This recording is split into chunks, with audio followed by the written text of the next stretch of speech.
आपने जो भी कंपनी में इन्वेस्ट किया है वो कंपनी आप देख रहे हो कि वो ग्रो तो कर रही है, लेकिन हमें ये भी समझना जरूरी है कि अगर उसने कुछ डेब्ट लिया है तो क्या वो उसके इंटरेस्ट को हर साल प्रॉपरली पे कर पा रही है कि नहीं, ये भी जानना जरूरी है। बिकॉज अगर वो नहीं कर पा रही है तो ये कंपनी कभी भी डिफॉल्ट कर सकती है।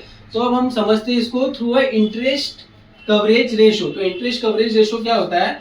EBIT divide by interest. EBIT मतलब जो भी कंपनी ने सेल्स किया उसमें से उसने अगर उसके रेंट को, सैलरीज को और कॉस्ट ऑफ गुड्स को माइनस कर दिया तो उसके बाद मुनाफा बचा वो होता है इबिट।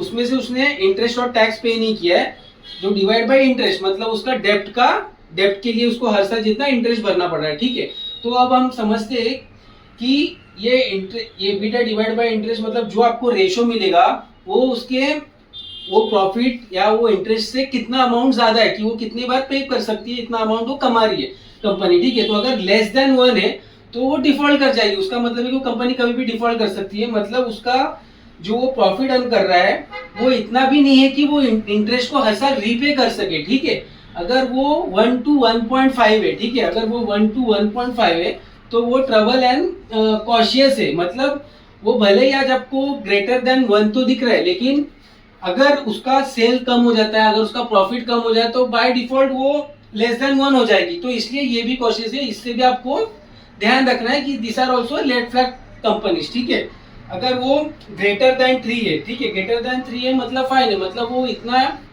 प्रॉफिट कर रही है कि वो जो उसका इंटरेस्ट अमाउंट है उससे भी वो 3 टाइम्स पेमेंट कर सकती है, इतना वो प्रॉफिट अर्न कर रही है। तो अब हमने ये रेशो समझ लिया कि कौन से रेड फ्लैग है, कौन से ग्रीन फ्लैग है।